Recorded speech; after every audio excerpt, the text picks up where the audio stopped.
নমস্কার, রেকি জগতে আপনাদের সকলকে স্বাগত। স্টুডিও থেকে আমি মনিকা আপনাদের জন্য রেকির জগৎ, রেকির খুঁটিনাটি সবকিছু নিয়ে আজকে আমরা উপস্থিত। আসলে উপস্থিত রয়েছে যে এই ব্যক্তিত্বের সাথে, তার সাথে অনুষ্ঠান করতে গিয়ে বা এই অনুষ্ঠানটি উপস্থাপন করতে গিয়ে আজকে সত্যি দুটো সাংঘাতিক প্রমাণ হাতে নিয়ে আপনাদের কাছে পৌঁছেছি। প্রথমত, বাড়ি থেকে বেরোবার সময় আমাদের তো একটা টাইম ফিক্স থাকে যে এই সময় আমাদের শুটিংটা সারতে হবে বা আপনাদের কাছে পৌঁছতে হবে। তো সেই একদম মানে কি বলবো, পারফেক্ট টাইমে আমাদের কিন্তু কাজগুলো সবসময় করতে হয়। কিন্তু কোনো বাড়ি থেকে বেরোনোর পর থেকেই আমার নানা রকম এত মানে আসা যাওয়ার পথটা এত বিঘ্নিত হচ্ছিল যে আমি মনে হচ্ছিল না টাইমে আসতে পারবো।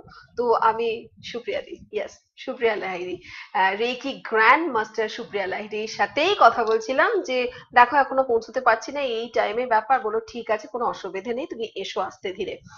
তারপরেই কি হলো জানি না, 2 মিনিটের মাথায় আমার যেটা দরকার ছিল সেগুলো আমি পেলাম এবং আমি কিন্তু আপনাদের জন্য স্টুডিওতে উপস্থিত। কিন্তু ওই যে যখন নাকি একটু প্রতিকূলতার মধ্যে থাকি আমরা, তখন দেখবেন সবটাই কিন্তু ডিস্টারবেন্স মানে ক্রিয়েট করে, সবকিছুই কোনোটাই ঠিক মতো হয় না। ঠিক তাই, যখন আমরা শুরু করতে যাচ্ছি আপনাদের সাথে কথা বলা, তখনই কিন্তু ডিস্টার্ব হয়ে যাচ্ছে বারবার করে। কখনো সাউন্ডে ডিস্টার্ব হয়ে যাচ্ছে, কখনো বা পিকচারে ডিস্টার্ব হচ্ছে, অনেক সময় হয়, যেহেতু এটা টেকনিক্যাল ফ্যাক্টর। আবার সুপ্রিয়া দি বললেন, দেখো 10 গুনতে গুনতে কিন্তু ও আমাদের বলবে স্টার্ট করতে। একদম তাই, 10ও নয়, 2 3 শুরু করতে করতে সে মজার ঘটনা রেকি কতটা আমাদের জীবনে কাজে লাগতে পারে তার দুটো প্রমাণ দিয়ে আমাকে একদম মানে কি বলবো, খই ফুটছে আমার মুখ থেকে। সত্যি কথা বলতে রেকি সম্পর্কে সুপ্রিয়া দি হাসছেন। সুপ্রিয়া দি, তোমাকে অনেক ধন্যবাদ স্টুডিওতে আসার জন্য। নমস্কার। খুব ভালো লাগলো আজকে। কিন্তু এই রেকি নিয়ে কিন্তু অনেকের আবার কনফিউশন হয় ওয়ার্ডটা নিয়ে, যে বিষয়টা কি, এটা কি হ্যাঁ, তাহলে কোনো তন্ত্র সাধনার মধ্যে পড়ছে নাকি, এটা তো আবার অনেকে লিগ্যাল ওয়ার্ডে ব্যবহার করে। বিষয়টা কি রেকি, বিষয়টা কি যেটা দিয়ে এত সুন্দর সুন্দর কাজ আমরা করতে পারি? প্রথমে বলি তুমি স্বীকার করলে, কারণ লোকে একদম। স্বীকার করে না।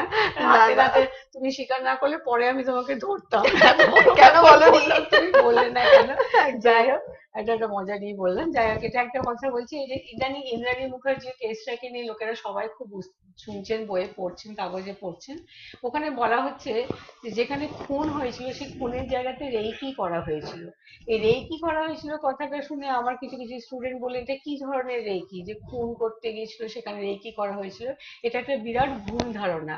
কথাটা কি আমি আপনাদেরকে দেখাচ্ছি, যদি একটু দেখানো হয়। আমি কথাটা লেখাটা আমি পড়াচ্ছি। হুম। এখানে একটা বিশাল ইংরেজি একটা ওয়ার্ড লেখা আছে, রিকনেসেন্স। কথাটা এত বড় একটা ওয়ার্ড। এই যে হুম। ওয়ার্ডটা হচ্ছে রিকনেসেন্স, এটারই ছোট ছোট কথা হলো গিয়ে রেক্কি। Short form. হ্যাঁ, শর্ট ফর্ম হলো কি রেক্কি। এটা কি হচ্ছে, আগেকার যখন যুদ্ধক্ষেত্রে লোকেরা যেতেন, সেখানে ওখানে একটা রেক্কি করে আসতো যে কোথায় সোলজারদেরকে রাখবো, কোন কোন পজিশনে থাকতে গেলে ঠিক ঠিক করে লোকেদেরকে দেখা যাবে, কোন পথ দিয়ে পালাতে পারবো, এই সমস্ত কিছু চিন্তা করে দেখে আসতো। সেটাকে অনেক সোজাসুজি কথা হলো গিয়ে পুঙ্খানুপুঙ্খ ভাবে দেখে আসা, আচ্ছা। জিনিসটাকে করে হুম। আসা, সেটাকে বলা হয় রেক্কি। ওটা থেকে সৈনিক থেকে চলে এলো পুলিশদের হাতে, এখন পুলিশদের হাত থেকে চলে এসে গেছে, এটা যারা এরকম অদ্ভুত সব কাজগুলো করছে তারা এখন সেগুলো করতে শুরু করেছে। আপনারা বিভ্রান্ত হবেন না, টিভিতে এবং কাগজে যে কথাগুলো লেখা হচ্ছে ওরা কিন্তু রেকি লিখছে, আপনারা ভাবছেন রেকি রেকি, কিন্তু রেকি দিয়ে কোনো ক্ষতি করা যায় না, এটা হচ্ছে অন্য একটা ওয়ার্ড। এটা রেকি, এই রেকির মধ্যে কিন্তু অনেক তফাৎ আছে। রেকি দিয়ে কোনো ক্ষতি করা যায় না, না, তুমি একদমই এটা ক্ষতি কিন্তু করা যায় না। সবসময় বলো। হুম। কিন্তু ভালো, কতটা ভালো করা যায় রেকি, সেটা একটু শুনবো, আজকে দেখবো। হুম, দেখার জন্য এই জন্য আমি বলছি, 15th আগস্টে ডক্টর মেকা উসমি আমাদের, যিনি মহাগুরু, হুম। ওনার জন্মদিন গেল, 150তম জন্মদিন। তাতে আমি একটা আমাদের বাড়ির নিচে কমিউনিটি হলে একটা অনুষ্ঠান করেছিলাম। তাতে আমার স্টুডেন্টরা যেভাবে গুরুজিকে শ্রদ্ধা জানিয়েছে, ওদের অনেক মূল্যবান সময় তাতে ছিল, সেটাকে ওরা না ভেবে প্র্যাকটিস করেছে, করে যেভাবে প্রোগ্রামটা করেছে সেটা আমি আপনাদেরকে না দেখেও পারছি না, কারণ অনেক দর্শক আছেন যারা খালি আমার ওই মনিকার এই প্রোগ্রামটা দেখতেই ভালোবাসে। অনেকে আছেন রেকি শিখেছেন কিন্তু তাও আমাদের প্রোগ্রামটা হুম, দেখেন। হুম, সুতরাং আমার স্টুডেন্টদের এটা আমি আজকের দিনে ওদের জন্য এই অনুষ্ঠানটা আপনাদের কিছুটা তুলে প্রয়োজন, এটা ধরলাম। দরকার, এবং হ্যাঁ, তাদেরকেও ভালো, মানে তাদেরকে আরো বেশি করে সম্মান হ্যাঁ, জানানো আমি হবে, ওই তারা যে রকম, ডেডিকেশনটা হ্যাঁ দিয়েছে। নিশ্চয়ই বিরাট কাজ একদম। করেছে ওরা, একটু দেখুন 10 তাহলে মিনিটের আমরা জন্য যাই, দেখাচ্ছি। হ্যাঁ তার হ্যাঁ। একটু দেখিনি হুম। 15th আগস্টের অনুষ্ঠানটা কেমন করলেন সুপ্রিয়াদির, আরো যারা শিষ্যরা রয়েছেন এবং যারা খুব ভালোবাসেন সুপ্রিয়াদিকে, তাদের অনুষ্ঠানটা চলুন একবার দেখি। সারা পৃথিবীতে হাজার হাজার রেইকি হিলার মানব জাতির পরম কল্যাণ করে চলেছে। আমরা তার দেখানো পথ ধরে, তারই শেখানো পদ্ধতি প্রয়োগ করে নিজেদের শারীরিক, মানসিক ও আধ্যাত্মিক উন্নতি করে চলেছি।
আমি অনুরোধ করব আমাদের গুরু শ্রীমতী লাহিড়ীকে একটু এসে গুরুজির জন্মদিনের শুরুতে কিছু বলার। নমস্কার, প্রথমেই আমি ধন্যবাদ জানাচ্ছি আমার অতিথিদেরকে যারা আজকে এসেছেন। আজকে আমাদের অনুষ্ঠানে আপনারা এসে আমাদের অনুষ্ঠানটিকে আরো সুন্দর করে তুলেছেন। আমার আমার স্টুডেন্টদের, তোমাদের সবাইকে দেখছি, তোমাদেরকে ধন্যবাদ জানাবো না, কেননা এটা তোমাদেরই অনুষ্ঠান। তোমরা শ্রদ্ধা জানাতে এসেছো তোমাদের গুরুজিকে, এসেছো বলে খুব ভালো লাগছে। আমি ধন্য যে আমি যে স্টুডেন্টদেরকে যেভাবে আমি শিখিয়েছি, তারা যেভাবে এগিয়ে যাচ্ছে, নিজেকে সুস্থ রাখছে এবং অন্যদেরকে যেভাবে সুস্থ রেখে আমাকে যেভাবে লোকেদের সামনে একটা পরিচিত করে তুলেছে, তাতেই আমি ধন্য যে ওরা একটা কিছু করেছে বলে লোকেরা আমাকে চিনতে পারছে, তাহলে আমাকে কিন্তু কেউ চিনতেই পারতো না।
আমি পেশায় চিকিৎসক, স্ত্রীরোগ বিশেষজ্ঞ। আমি মেডিকেল সায়েন্সে বিশ্বাস করি। গত 30 থেকে 35 বছর আমি মেডিকেল সায়েন্সের সঙ্গে যুক্ত। আমার রেকি সম্বন্ধে কোনো ধারণাই ছিল না, কারণ আমি মেডিকেল সায়েন্সের সঙ্গে যুক্ত ছিলাম এবং আমি জানি মেডিকেল সায়েন্সের দ্বারা রোগীর রোগ ভালো হওয়া সম্ভব। আমার গত 2 থেকে 2.5 বছর আগে আমার মিতার সাথে আলাপ হয় আমার ছেলের বিবাহ উপলক্ষে। সেই থেকে আমি রেকি সম্বন্ধে কিছু জ্ঞান পাই এবং এমনই অবস্থা বর্তমানে দাঁড়ায় যে মেডিকেল সায়েন্সের চিকিৎসার সঙ্গেও আমার নিজের অতি চরম আত্মীয় তাদের কিছু চিকিৎসার জন্য আমি অনেক সময় মিতাকে বলেছি যে রেকি প্রয়োগ করতে। কারণ এত ক্রিটিক্যাল সে কন্ডিশন হচ্ছে বিভিন্ন ভাবে। যাই হোক মেডিকেল সায়েন্সের চিকিৎসা তো চলছে, কিন্তু তার সঙ্গে রেকির যে প্রভাবটাও কিছুটা আছে বটে, কারণ পেশেন্টরা এখনো মোটামুটি সুস্থই আছে। আমার এইটুকুই বলার কথা। অ্যাকচুয়ালি রেকির যে শুভ কামনা সেটা আমি উপলব্ধ করেছি এবং তার জন্য অনেক ধন্যবাদ ম্যাডাম সুপ্রিয়া বাহিনীকে এবং অবশ্যই আমার বান্ধবী মিতা। আমি রেকি সম্পর্কে আমার কোনো ধারণাই ছিল না, কিন্তু আমার এক দিদির মানে এমন অবস্থা হয়েছিল প্রতি মাসে হসপিটাল ভর্তি হতো, নাম ছিল 1 মাস। তা ও রেকি নিয়ে দিদির কাছ থেকে খবর কিভাবে পেয়েছিল, দিদির সাথে যোগাযোগ করে রেকি নিয়েছি, নিয়ে সম্পূর্ণ সুস্থ, 1 বছর হয়েছে একদম সম্পূর্ণ সুস্থ। তা ওর থেকে আমি আর কি শুনেছি, শুনে এসেছি। আমার আজ 16 বছর ধরে অ্যালার্জি। অ্যালার্জি মানে এমনই অবস্থা আমার মানে বলা যাবে না। আপনারা সকাল থেকে সন্ধ্যে পর্যন্ত যেসব জিনিস ব্যবহার করেন মানে খান 10 আনা, আমি তার 2 আনাও খাই না। এইভাবে আমি বেঁচে আছি, মানে আমার খুবই অবস্থা খারাপ। আমি যেদিন প্রথম এসেছি রেকি দিতে, তার আগে তুমি যেখানে এসেছি একটু মোটামুটি আলোচনা করতে এসেছি, মানে আমার এমন অবস্থা দিতে আমাদেরকে তাকিয়ে আছে। এখান থেকে যখন যেখানে সর্বাধিকার চুলকেই যাচ্ছে, মাথা থেকে পা অব্দি থেকে চুলকে যাচ্ছে। আমি যে ক্লাস কি করবে এখন এসে, আমার সেটা আমরা চিন্তার মধ্যে ছিলাম। আমি 11ই জুলাই এসেছি, ফার্স্ট নিয়েছি। 11ই জুলাই এসে বাড়িতে গিয়ে রেখে আমার হাজবেন্ড খুব সুবিধা, ওনাকে রাত্রেই হসপিটাল নিয়ে যেতে হয়েছে। ওই অবস্থা ওনাকে বাড়ি রেখে এসেছি। তারপরে দিন মানে আমার মনটা কিন্তু বাড়িতেই তাহলেও নিয়েছি। মানে দ্বিতীয় দিনের রেগিটা যে আমি কিভাবে নিয়েছি আমি নিজেও জানি না। যাই হোক আমি যেটুকু নিয়েছি ওনাকে স্মরণ করি। ওই 11 তারিখ। আর আমার অ্যালার্জিটা 16 বছর ধরে, 16 বছর ধরে আমার ওষুধ খেতে হয়েছে, মানে কল্পনা করা যাবে না। তার সঙ্গে তো গ্যাসের ট্যাবলেট আছে, না খেতে পারবো না। ওই 11 তারিখ রাত্রে লাস্ট আমি একটা ট্যাবলেট খেয়েছি অ্যালার্জিটা, সেই এখন তো আমি ট্যাবলেট খাই। থ্যাংক ইউ, থ্যাংক ইউ, খুব ভালো। বাড়ির লোক অবাক হয়ে গেছে। ভালো লাগলো শুনে।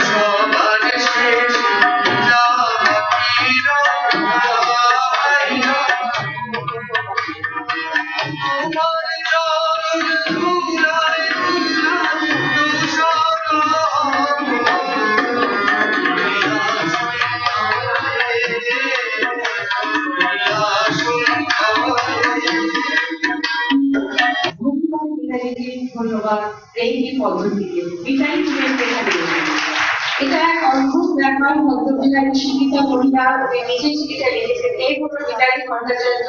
এর জন্য আমার অনেক বড় তালি হওয়া বিনা স্বার্থে সেটার জন্য এত ভালো সাইকিয়াট্রিস্ট এসেও যে কিছু করতে পারেনি, আর সেটা সেটা করে দেখিয়েছিল রেকি এবং এই বিষয়ে। Thank you.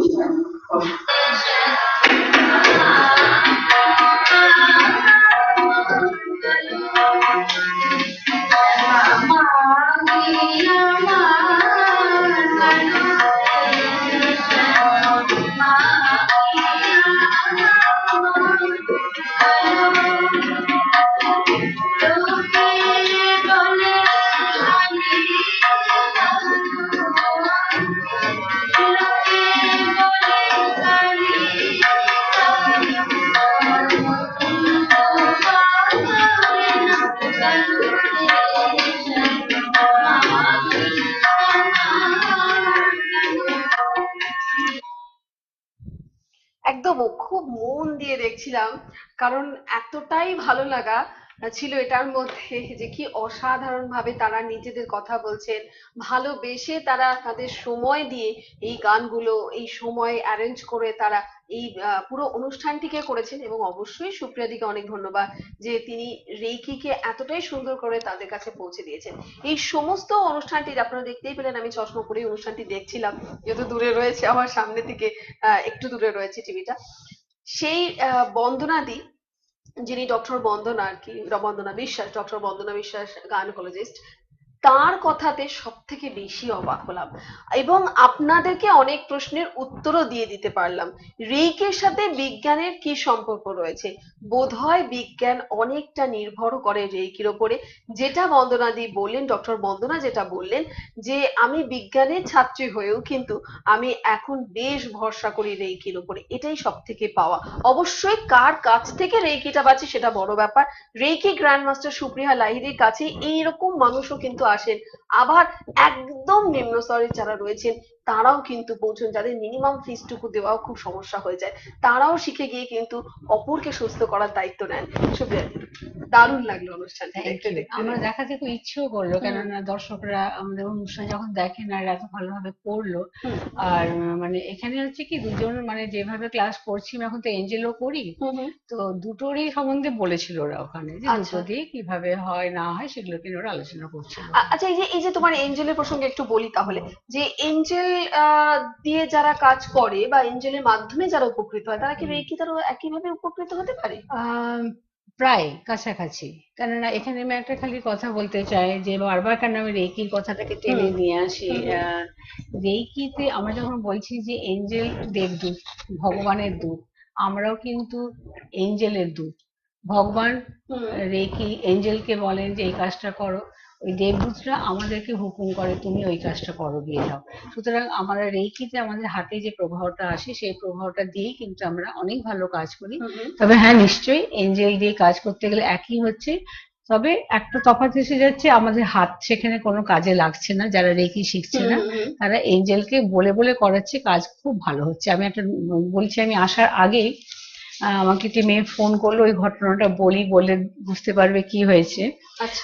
রূপমিতা, সুস্মিতা, এরা দুই বোন আমার কাছে, একজন রেইকি শিখেছে, একজন এঞ্জেল শিখেছে। এবার ওরা 4 বোন, এমনিতে তার 4 বোনের মধ্যে 2 বোন আমার কাছে শিখে গেছে রেইকি আর এঞ্জেল। তো ওরা কজন বন্ধু বান্ধব মিলে, বোনেরা মিলে আড্ডা মারছিল, হঠাৎ আরেক বোন ফোন করে বললো যে আমি ভীষণ অসুস্থ, তোর একটু আসবি? বলছে আমরা সব দৌড়তে দৌড়তে গিয়ে দেখছি দিদির একদম মুখটা কালো, চোখ বড় বড় করে কিরকমটা তাকিয়ে আছে আমাদের দিকে, আর বলছে তোর একটু আমার সঙ্গে কথা বলতো, তাহলে হয়তো আমি সুস্থ হবো, আমি ভীষণ অসুস্থ ফিল করছি। তখন এরা 2 বোন বললো কি তাড়াতাড়ি তাড়াতাড়ি শুইয়ে দিল। রেইকির ফার্স্ট ডিগ্রিতে কোনো সিম্বল নেই তো, কিন্তু এঞ্জেলের সিম্বল আছে। ওরা সিম্বল টিম্বল এঁকে টেকে একজন রেইকি করতে লাগলো, একজন এঞ্জেল করতে লাগলো। করতে করতে বোন ঘুমোলো, ঘুমিয়ে কিছুক্ষণ পর যখন উঠলো বোন একদম ফ্রেশ। তার মাঝখানে মেয়েটি জিজ্ঞেস করলো, শোন, আমি যখন তোর হার্ট চক্রে হাত দিচ্ছিলাম তুই তো ঘুমোচ্ছিলি, কিন্তু আমার মনে হচ্ছিল তুই কাঁদছিলি, তুই কি কাঁদছিলি? তুই কি করে বুঝলি? বলে আমি ফিল করলাম তুই কাঁদছিলি। বলছি আমার ভেতর ভেতর ভীষণ কান্না পাচ্ছিল। আচ্ছা, যে এঞ্জেল করছে সে বললো আমি যখন দিদিকে দিচ্ছি এঞ্জেল রেইকি পাঠাচ্ছি এঞ্জেল প্রভাব, তখন আমার নিজের খুব কান্না পাচ্ছিল। কেউ কানেকশনটা ওদের মধ্যে এসে যায়, যে প্রভাবটা যে দিচ্ছে। দেখো, বাড়ির কেউ কেউ জানে না, তাদেরকে কিছুই করতে পারলো না, যারা জানে না রেইকি বা এঞ্জেল। এরা যেহেতু জানে বলে মানে কি সুন্দর ভাবে ফটফট করে গেল, 2 বোন মিলে বোনকে স্পর্শ করে কত। আচ্ছা, সুস্থ না হলে ডাক্তার ডাকতো নিশ্চয়ই, কিন্তু যে করে এলাম। তোমাদের কিরকম লাগলো? যে ভীষণ ভালো দিদি, যে এত আনন্দ লাগলো। ঠিক আছে, তুমি আসার আগে আমাকে বললে, তোমাদের নাম নিয়ে আমি বলছি, আমি সত্যি খুব খুশি হলাম সুস্মিতা, রূপমিতা, তোমাদের এটা করার জন্য। আর আসার আগে আমাকে তোমরা বললে বলে ঘটনাটা আমি দর্শকদের সঙ্গে শেয়ার করতে পারলাম।